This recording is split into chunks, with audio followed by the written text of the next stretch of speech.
é a história verdadeira mais assustadora que você já ouviu? História 1. Uma das amigas da minha mãe teve que fazer uma cesariana de emergência sem anestesia para salvar o bebê. Seu marido disse que os gritos dela foram a coisa mais horrível que ele já ouviu. Ela e o filho sobreviveram e estão bem agora, mas Deus me livre se isso não parece ser a experiência mais aterrorizante do mundo. História 2. Jeff Bush. Uma cratera gigantesca se abriu embaixo da sua cama enquanto ele dormia e puxou ele e a casa dele para dentro da terra para nunca mais ser visto. Pensar que isso pode acontecer com qualquer um é muito horripilante. História 3. Minha história. Eu estava voltando do colégio para a casa de carona. Tinha perdido o ônibus porque cheguei atrasada no ponto. Consegui uma carona e o cara parecia simpático e estava indo para a minha cidade. Chegamos a uma curva que, se você fosse para a minha cidade, você deveria seguir em frente. Se você virasse a curva, não teria como chegar na minha cidade por nenhuma rota razoável. Ele disse que não estávamos indo para a minha cidade. Enquanto o carro passava pela curva, indo definitivamente abaixo de 20 quilômetros por hora, abri a porta e me joguei do carro e, quando caí, rolei no chão protegendo a cabeça. Ele acelerou e fugiu. Ainda bem que eu não tinha colocado o cinto de segurança. Só Deus sabe o que iria acontecer comigo se eu não tivesse pulado do carro em movimento. História 4. Então, quando eu tinha cerca de 18 anos, fui à cidade para beber alguma coisa com os meus amigos. Fomos com tudo e às 2 da manhã eu estava completamente bêbado. Não conseguia enxergar, andar ou pensar direito. Um dos meus amigos permaneceu sóbrio para nos levar de volta para casa. Fomos para o estacionamento e eu pude ouvir uma voz sussurrando em algum lugar no escuro. E virei e vi dois caras carregando uma garota para um carro. Cheguei mais perto e agora conseguia ouvir a voz dela. Ela obviamente estava bêbada, mas repetia não e não quero várias vezes. A adrenalina entrou em ação e fiquei sóbrio instantaneamente. Gritei com eles e imediatamente chamei a polícia. Não fui rápido o suficiente e eles entraram no carro e foram embora, mas eu consegui ver a placa do carro e passei para a mulher com quem conversei na delegacia, e eles me informaram cerca de 10 minutos depois que haviam prendido os dois caras. A cena toda foi muito assustadora. Isso aconteceu na Alemanha. Edição. Obrigado por todos os comentários e votos positivos. História 5. O cara com quem eu costumava trabalhar era Rowan Baxter. Ele parecia bastante simpático, mas um amigo com quem eu trabalhava e eu costumávamos brincar dizendo que ele tinha um olhar frio e vazio. Ou então nós chamávamos ele de Velho Baxter, Olhos de Tubarão. Esse homem seguiu sua ex-mulher enquanto ela levava as crianças para a escola, e quando ela parou no semáforo, ele saiu do carro e ateou o fogo no carro com ela e as crianças dentro. Depois o covarde se desviveu. História 6. Na Segunda Guerra Mundial, no Teatro de Operações do Pacífico, meu tio-avô por parte de mãe lutou em Okinawa. Enquanto se protegia atrás de uma pedra, foi atingido no pé por um soldado japonês e evacuado para um hospital para se recuperar. Ele foi o único membro de seu pelotão a sair vivo da ilha. História 7. Em uma noite, minha tia adormeceu no sofá. Meu tio estava dormindo no andar de cima. Ela acordou por volta da meia-noite e viu um homem desconhecido olhando para ela enquanto ela dormia. Ele disse: "O cara lá em cima está dormindo profundamente." Ou seja, ele entrou, viu minha tia no sofá, olhou em volta, viu meu tio dormindo no andar de cima e ficou lá sentado olhando para ela dormir. Ela disse a ele para ir embora e, de alguma forma, pela vontade de Deus, ele foi. Ele tinha entrado na casa pela porta dos fundos. Moramos em uma área relativamente segura, e essa foi a história mais louca que eu já ouvi. História 8. Um dos vizinhos dos meus pais teve um cobreiro tão grave que acabou se desvivendo porque não aguentava mais viver com aquela condição. História 9. Caí em uns vídeos do YouTube de pessoas que encontram carros na água e os recuperam. Em mais de um deles, eles falam sobre entes queridos com problemas de memória que se perdem e muitas vezes encontram seus carros em lugares onde provavelmente dirigiram por acidente, em vez de fazerem isso intencionalmente. A demência e a doença de Alzheimer já são assustadoras o suficiente, mas a ideia de que um ente querido pode decidir sair para dar uma volta de carro e já deu dezenas de vezes e depois desaparecer por anos é aterrorizante. História 10. Na infância, a família de um dos meus amigos tinha uma casa de praia e eu era convidado de vez em quando para ir lá. Eles tinham dinheiro e a casa era enorme, um lugar muito legal também. Eles tinham até uma empregada doméstica em tempo integral que tinha seu próprio apartamento nos fundos. Um dia eles foram para lá em um fim de semana prolongado e quando abriram a porta, a casa havia sido saqueada. Estava tudo uma bagunça, faltando TVs, móveis, coisas quebradas, coisas do tipo. Eles foram verificar a empregada e o apartamento dela estava vazio. Todos os seus pertences haviam desaparecido. Eles chamaram a polícia, que veio e deu uma breve olhada. Os policiais não estavam interessados em investigar mais profundamente pelo que disseram e foram embora dizendo que a empregada provavelmente tinha algo a ver com isso. E foi nisso que todos acreditaram por uma semana. Até que o pai voltou no fim de semana seguinte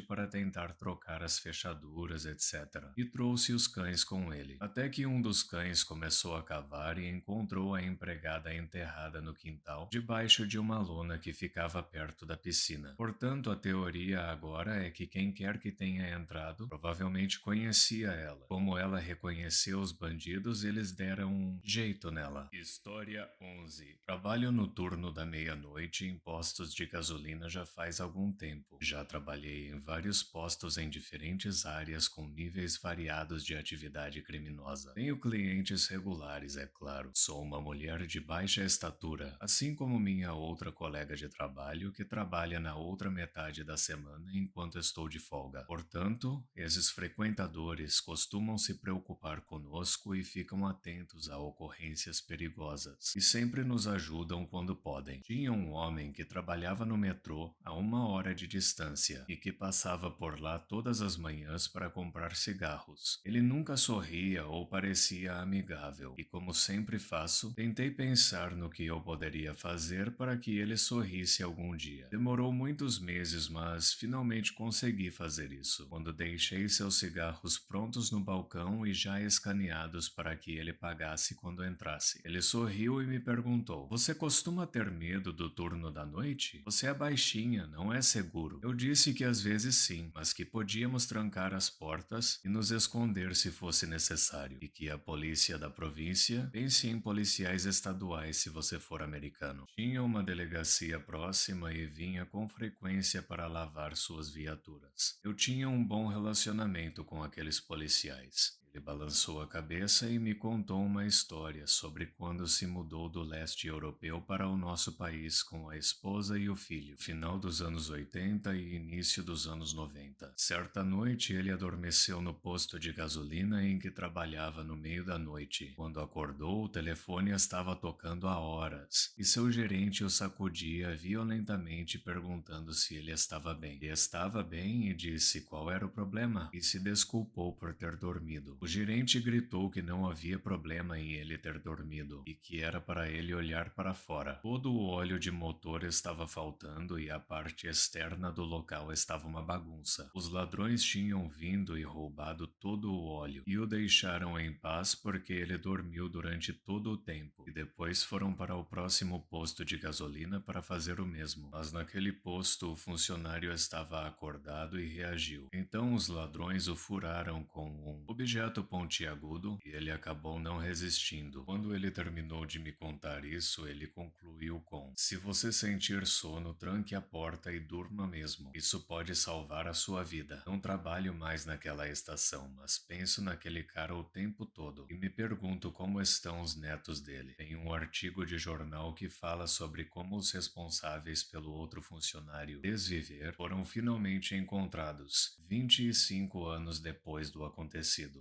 História 12. Meu tio estava em um bar uma noite e começou a conversar com um rapaz aleatório. Ele o descreveu como um cara muito legal. Ele o encontrou algumas vezes no mesmo bar. Eles beberam e conversaram sobre coisas aleatórias. Pouco tempo depois, meu tio parou de sair com o cara do bar. Não sei quanto tempo depois, mas meu tio foi intimado a comparecer no tribunal como jurado. Ele compareceu e descobriu qual era o motivo. O motivo era um desvivedor em série. E adivinhem quem era? Sim, era o amigo do bar, Derek Todd Lee. Meu tio foi rapidamente dispensado do serviço de jurado por motivos óbvios. História 13. Houve um incidente em Trinidad, em que alguns mergulhadores de manutenção estavam removendo um plug de um oleoduto e foram instantaneamente sugados para dentro dele. Um deles conseguiu escapar, mas os outros 4 ficaram presos por dias, em um pequeno tubo cheio de óleo com apenas uma pequena bolsa de ar para respirarem. Pensar sobre isso em detalhes e imaginar como deve ter sido para eles me deixa extremamente desconfortável. A parte mais complicada é que o cara que conseguiu sair tinha prometido aos amigos que iria buscar ajuda, mas quando ele implorou pela ajuda das pessoas, elas consideraram que era perigoso demais para alguém voltar lá e ajudar, e também impediram o cara de voltar lá e tentar ajudar seus amigos. Afinal, deram esperança a eles, mas nunca enviaram ajuda. História 14. Todo relatório de fonte órfã da Agência Internacional de Energia Atômica é aterrorizante e bem documentada com fotos. Um dos mais horríveis foi o acidente de Goiânia, em 1987. Para quem não sabe, um acidente com fonte órfã ocorre quando um material radioativo perdido, geralmente de um hospital abandonado, é encontrado por pessoas que desconhecem o perigo e que, sem saber, expõem a si mesmas e a outras pessoas a doses letais e ou permanentemente desfigurantes de radiação. Você lê com horror e a descrição dos sobreviventes sobre as pessoas que convidam seus vizinhos para ver o objeto estranho que encontraram e compartilham amostras. Crianças brincando com a poeira brilhante, todos sem saber que acabaram de se condenar. A exposição aguda à radiação é uma forma de desviver verdadeiramente aterrorizante. Sua carne apodrece ao longo de meses, enquanto os enxertos de pele são ineficazes. Você definha com dor no hospital até desviver de infecção ou necrose. Muito obrigado por assistir.